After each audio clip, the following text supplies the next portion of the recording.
Who is the most legendary Greek hero? That's right, Hercules. He was a half-god son of Zeus, king of the Olympians, and the mortal woman Alcmene. Hercules was about 6 feet 3 inches tall and very muscular, with golden and brown hair. Favoritism from his father Zeus made him a target of hatred by some of the other Olympians, notably Hera and Ares. On the other hand, his heroic deeds and noble labors made him the greatest hero for mankind, and his legend lived on for centuries throughout the ages. The night Alcmene became a widow, Zeus came to her in the form of Amphitryon, and shortly after Hercules was born. Hera became aware of his status as a son of Zeus and attempted to destroy him with a two-headed snake, but the infant Hercules strangled the snake, thwarting Hera's first attempt on his life. Zeus visited Hercules as an infant, but stopped some time in his early childhood. He would not visit him again until late in his teenage years. However, he did mention to Hercules that he was proud of him and said that he had put a lot of thought and love into his creation and birth. In fact, Zeus even placed a protection order on Hercules, banning any other gods from harming the young hero. From a young age, Hercules was raised on his mother's farm near Thebes. Centaur Ceridian was Hercules' mentor at the time, teaching him philosophy, medicine, literacy, and talents he would use as a warrior. Also, both Hercules and Iolaus trained under Icytus in their preteen years in a male-dominant atmosphere. They would later go their separate ways though. Iolaus became a thief and a member of a gang, and Hercules went back to his mother's farm. When Hercules turned 18, Alcmene enrolled him in Chiron's academy. At the academy, Hercules met Prince Jason and became friends with his old acquaintance, now former thief, Iolaus. After several weeks of training, Hercules participated in his first adventure. He accompanied Jason, Iolaus, and several other cadets as an Argonaut on the quest for the Golden Fleece.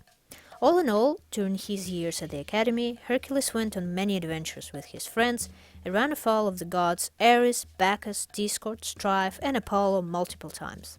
It's worth mentioning that the latter at some point gave Hercules ambrosia, and thus allowed him to taste life on Mount Olympus for the first time. The experience made Hercules rather arrogant and gave him the wrong kind of attention, which in the end provided him with a new enemy. It was then that he determined that most gods were cruel and that mortals needed to live without them. After the academy, Hercules went back to life with his mother. Soon he, Iolaus, and Jason went as volunteers to war against Parthas. Hercules was able to negotiate a ceasefire, ending most of the bloodshed and gaining fame throughout Corinth.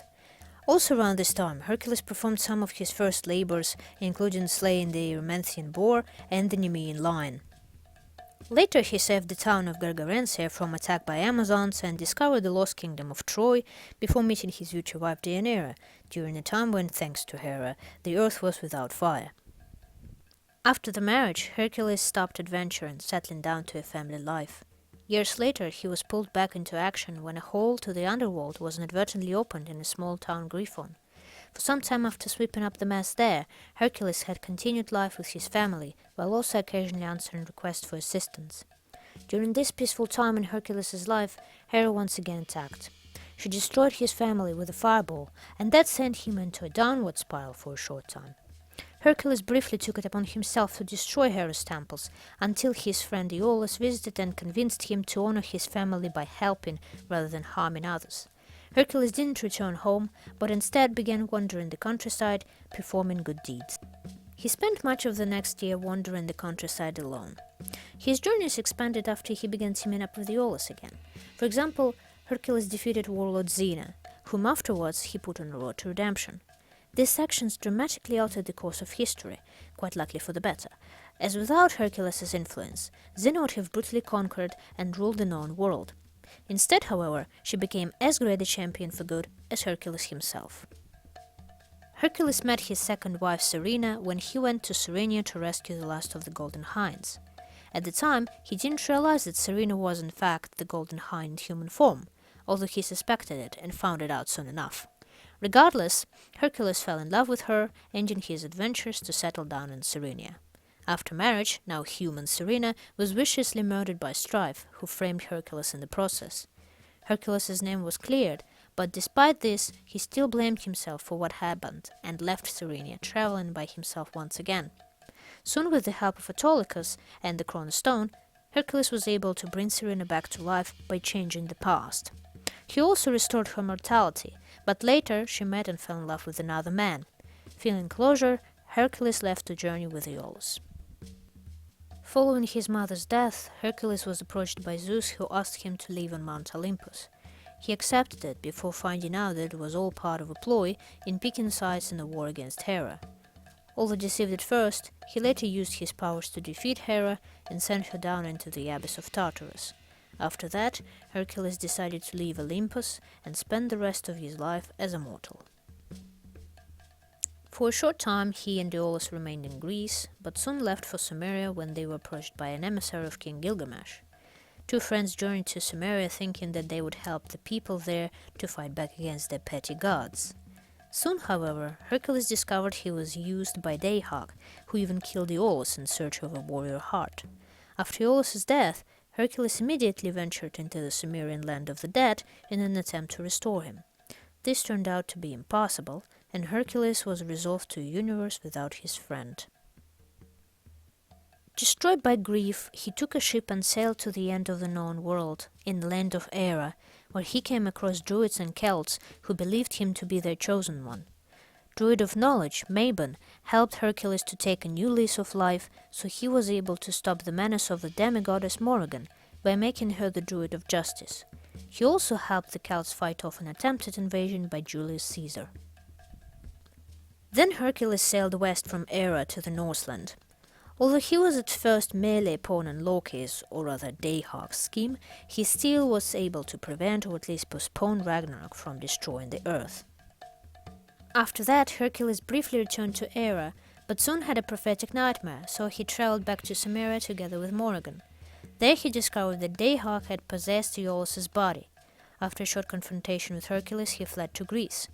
Our heroes, along with Nebula, followed him there, and Hercules had to fight off an entire civilization of Dayhawk followers in order to capture, secure, and exorcise him with the help of immortal priest Zarathustra. With Iolaus redeemed, Morrigan gone back to Hera, and Nebula to Sumeria, Hercules was once again alone in his adventures.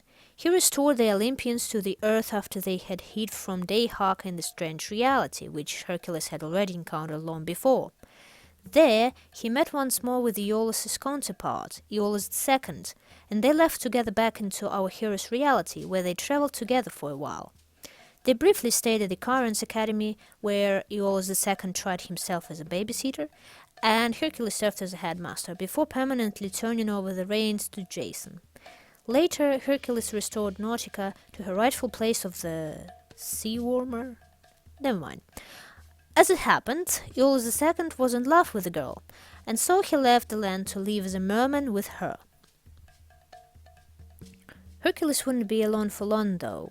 The real Iolaus, his best friend, temporarily returned from heaven to warn Hercules that the time of the apocalypse was coming.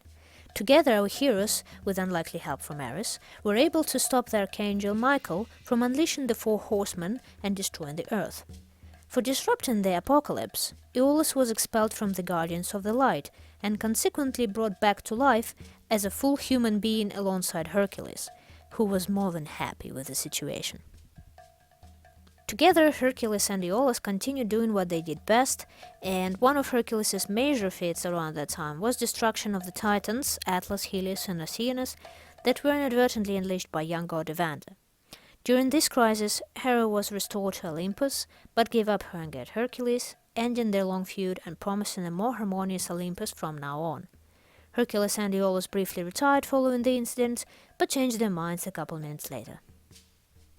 Hercules lived on through the centuries, not aging or dying. It is not known if it was a natural side effect of being a son of Zeus and a powerful half-god, or if he had immortality all along. He was still around in the late 90s under the identity of actor Kevin Sorbo. Although, I'd like to think that he just reincarnated as Kevin, keeping his memories. You know, like Xena, Gabrielle, and Joxer did. And he also probably reincarnated as Robert back in 1789. Anyhow, as Sorbo, he held behind-the-scenes control over the production of Hercules' The Legendary Journeys, making it reflect the reality of the Age of Heroes. He also continued his heroic activities, saving several Los Angeles citizens during a devastating earthquake. After one of the most destructive earthquakes in recent memory, we are happy to report there have been 0 casualties. All thanks to a mystery man who performed miraculous rescues throughout the Southland. If you're watching, whoever you are, the City of Angels owes you a debt of gratitude. Thank you. And saving much of the Renaissance picture stuff during an attack at Camp Wanachaka. Good night.